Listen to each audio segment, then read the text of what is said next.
Ah bah ouais, c'était ça. J'arrête. Mais ils font des convois spéciaux. Bon, j'espère que c'est pas cette couleur, parce que c'est pas celle-là que j'ai commandée, de Dieu. Je vais pouvoir envoyer tout de suite la chose.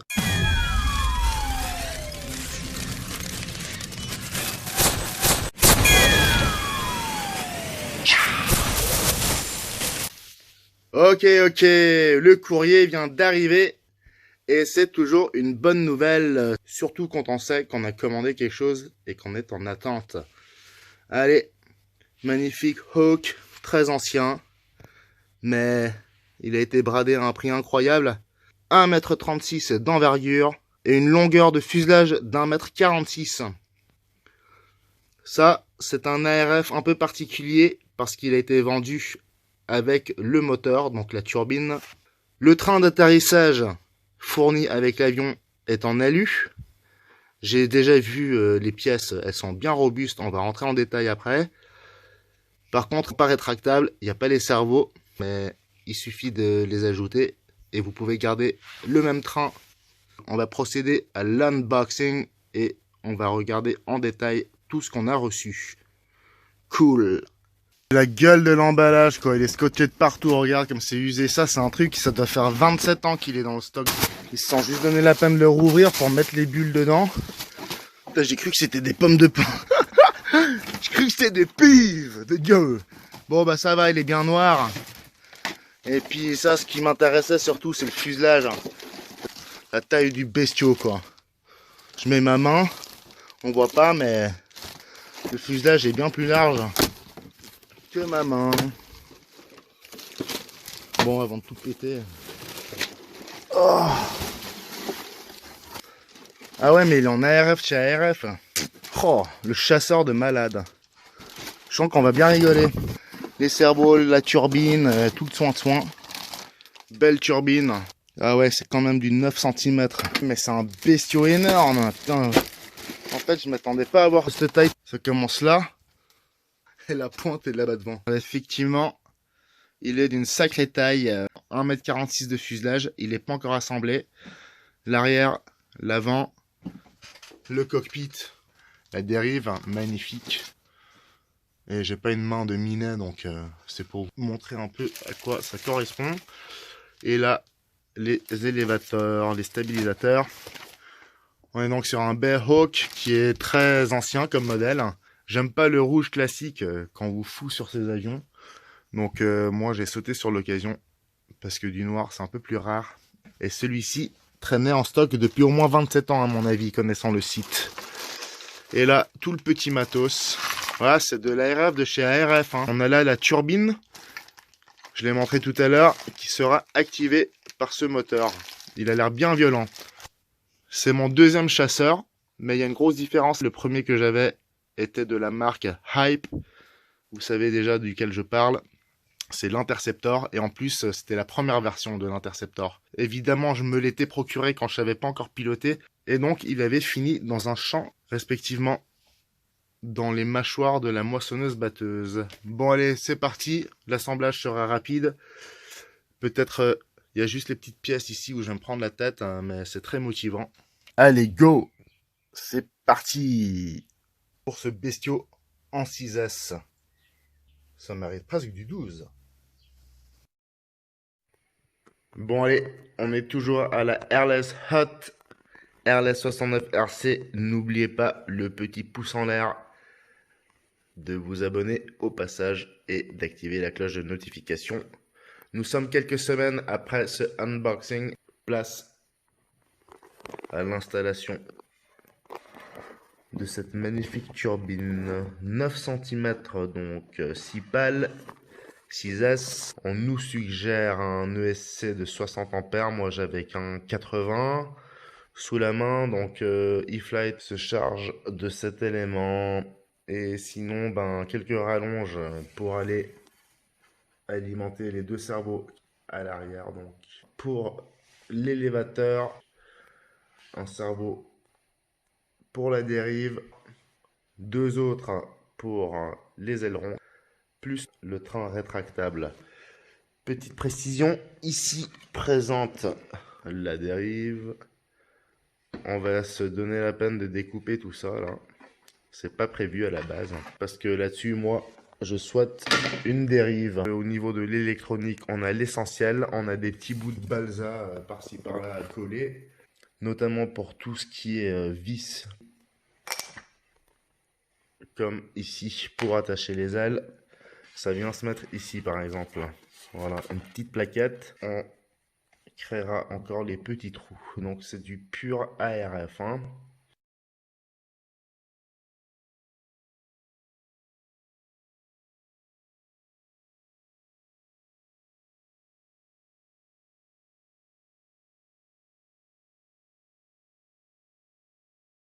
Allez, c'est parti.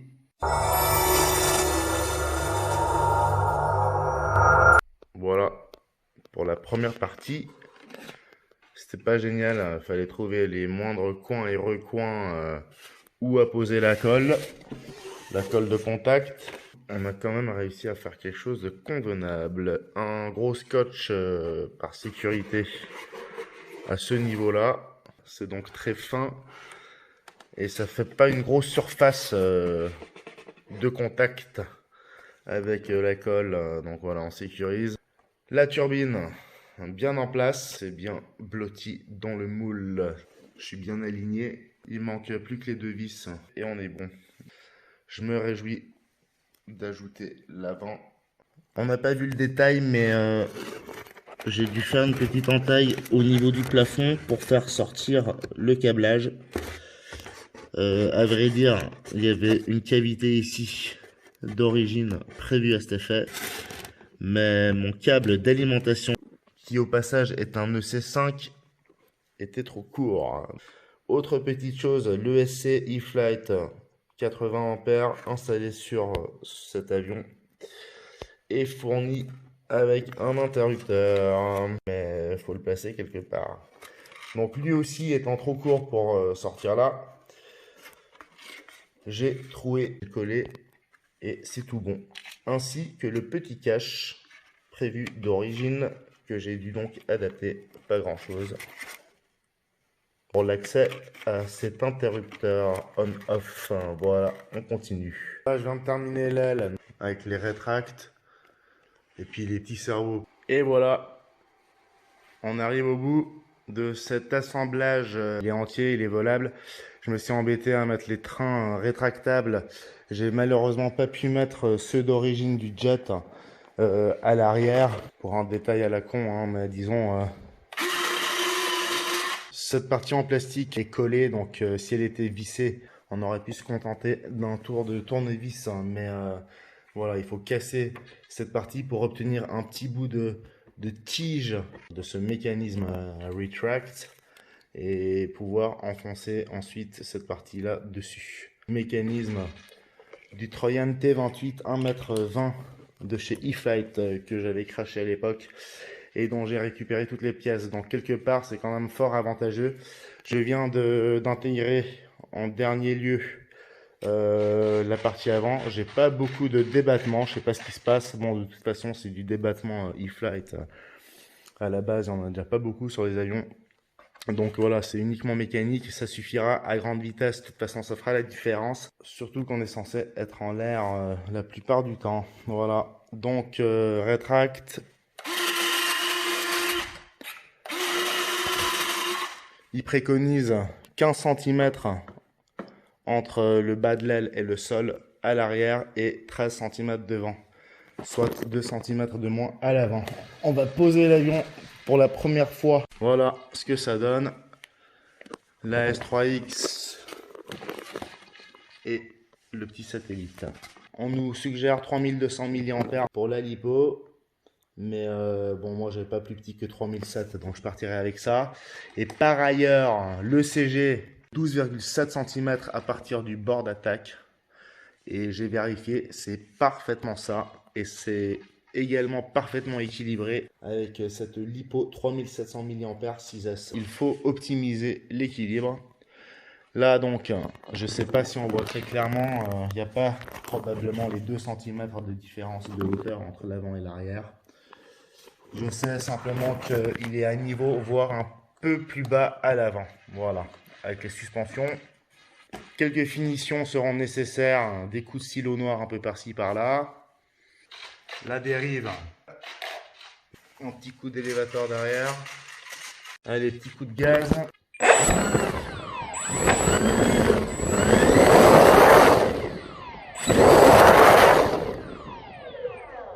Je crois que ça va être sympa. Allez, on finit le cockpit. Dernière étape, le manuel préconise un petit crochet avec ressort à l'arrière et une vis banale à l'avant. Évidemment, à la base, mon petit rêve aurait été de poser un cerveau ici. Pour l'instant, je l'ai monté de façon basique, donc on verra plus tard ce qui concerne l'ouverture automatique du cockpit et peut-être quelques LED, des lumières, des machins, voilà, on verra. Le train est à revoir aussi.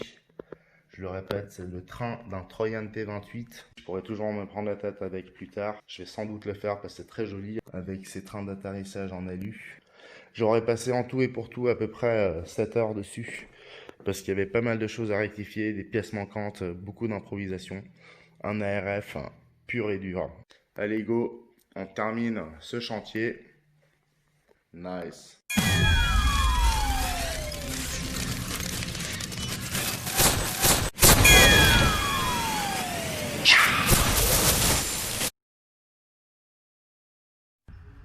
Allez go, nous sommes le 18 novembre 2020. Bienvenue à toutes et à tous sur ma chaîne RLS69RC, la chaîne YouTube suisse romande d'aéromodélisme avec un tas de modèles différents à découvrir et plein de vols fous.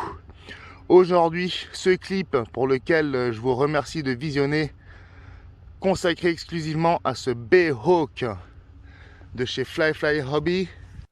Avec une belle envergure d'1,36 m. Je crois que ça va pas mal turbiner. On est en 6S. On a les trains rétractables. À l'arrière, on a mis les cerveaux et le train rétractable du Troyan T28 de chez E-Flight, 1,22 m. Bizarrement, ça correspond pas mal.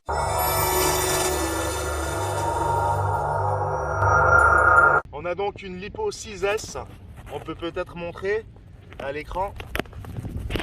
C'est une Envision 3700 mAh. Ça suffira, on est dans la bonne fourchette. Je la place le plus en avant possible. On va d'ailleurs brancher cet accu et démarrer le jet.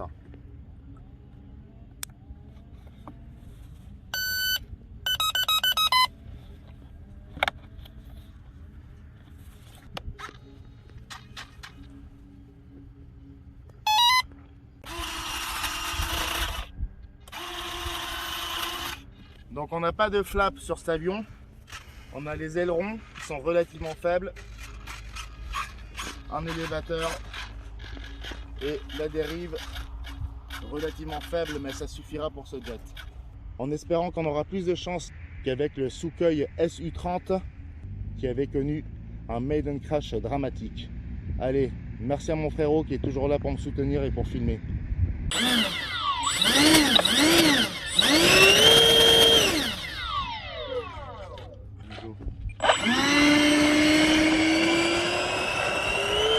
C'est à droite. Oh putain.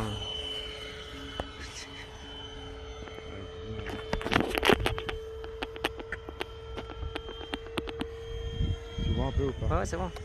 Je vais rentrer le train rentrant.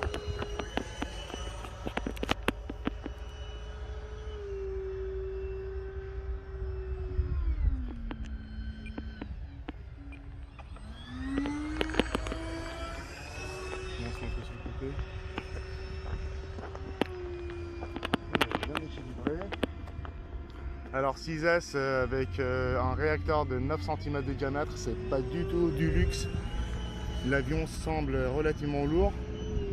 La reprise n'est pas énorme, en tout cas on va faire un vol tranquille pour pas prendre de risques. Les tracteurs arrivent, attention.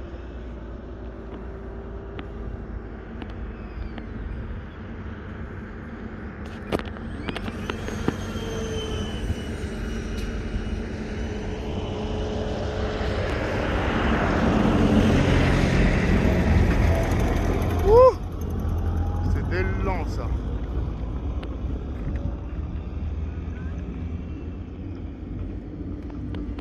Bonjour. Bonjour.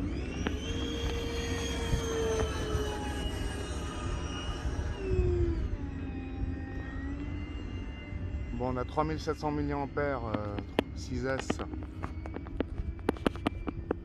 d'autonomie. Il n'y a personne sur la route.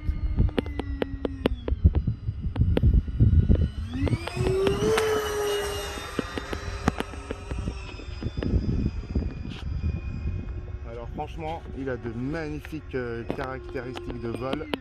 Il est peut-être un peu lourd, mais il n'est pas pâteau du tout. Et il est super bien équilibré. J'ai un CG, mais de rêve.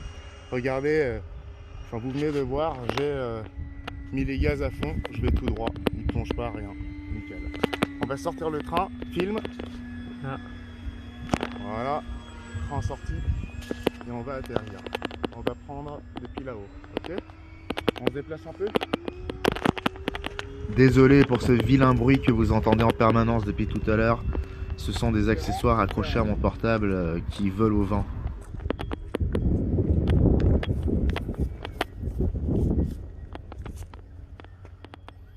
Fais gaffe, il est quand même. Ah. Reste pas au milieu, hein. Ah, je sais pas.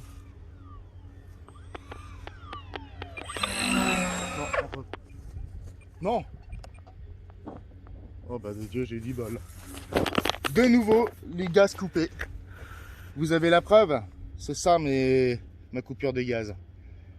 Eh bien, j'ai eu de la chance cette fois. Le train est éclaté à mon avis.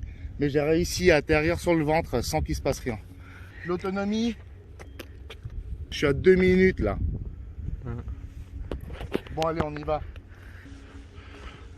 Bon ben, encore une fois, ce vol n'a pas été aussi beau que les montagnes derrière. Je vois déjà qu'un train est arraché, mais fort heureusement, il est tombé sur le ventre. Si mon frère a bien filmé, d'ailleurs je le remercie pour la vidéo, je pense que vous verrez que l'avion a atterri à plat. Mais quel bol! Alors là, franchement, j'aimerais bien savoir ce qui se passe. Pourquoi ai-je eu une coupure de courant? J'aimerais bien savoir quel manque de peau j'ai. Il faut quand même que vous sachiez, si vous avez vu le maiden crash du Sukhoi Su-30 de chez E-Flight, après ce gros drame qui m'a quand même un peu touché, je vous l'avoue, c'est un beau bébé et relativement onéreux. Je m'étais pris quelques jours pour méditer et me demander si c'était vraiment une bonne idée de faire du jet, parce que je sais pas si j'ai la poisse avec ces avions là. Là, vous l'avez vu, tout le monde est témoin, le moteur s'est arrêté. On va voir, elle a pas l'air d'avoir gonflé, rien. C'est vraiment bizarre. Bon bah messieurs, dames, vous êtes sur Airless 69RC. C'est sûrement une bonne chaîne YouTube pour découvrir plein de modèles. Mais alors, on découvre également tous les incidents possibles. Là, il n'y a rien de cassé, c'est juste un système qui se décroche facilement en cas de crash. Voilà. Faut penser un petit peu, même s'il ne faut pas envisager la catastrophe. Allez, la surprise. Ok, un train arraché, c'est pas grave. Bien que le fil a été sectionné, le train est tordu. Bon bah ça c'est pas grave, on peut facilement le redresser, ça a bien tenu. Sinon, 1 mètre avant la chute, j'ai eu le réflexe de rentrer le train, mais ça n'a pas suffi, puis c'était idiot parce que de toute façon c'est une coupure de courant, il n'y a rien qui fonctionne. Je dois quand même dire que le train rétractable et donc les cerveaux qui vont avec, qui appartenaient au T28, sont vraiment très solides. On va pouvoir rafistoler ça rapidement, préserver ce magnifique jet pour l'été prochain, parce que là ce maiden flight il est quand même réussi pour moi, d'autant plus que le crash a été évité in extremis. C'est un magnifique bestiau. L'assemblage une fois terminé, je racontais à mes potes que cet avion valait sûrement du 12S.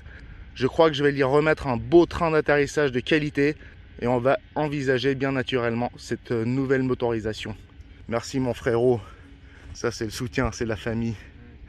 Il est moins dépité que la dernière fois, mais c'est pas trop son truc, alors je le remercie, on va rentrer. Airless 69RC, c'était le Bayhawk de Fly Fly Hobby. Merci pour le visionnage, n'oubliez pas de vous abonner et la cloche de notification. Allez, bye bye. On rentre au bercail, on va analyser, je vous tiens en jus, à bientôt.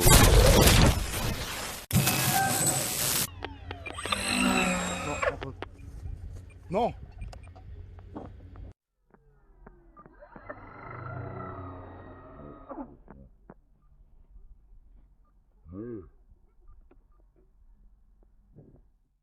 Oh bah de Dieu, j'ai dit bah.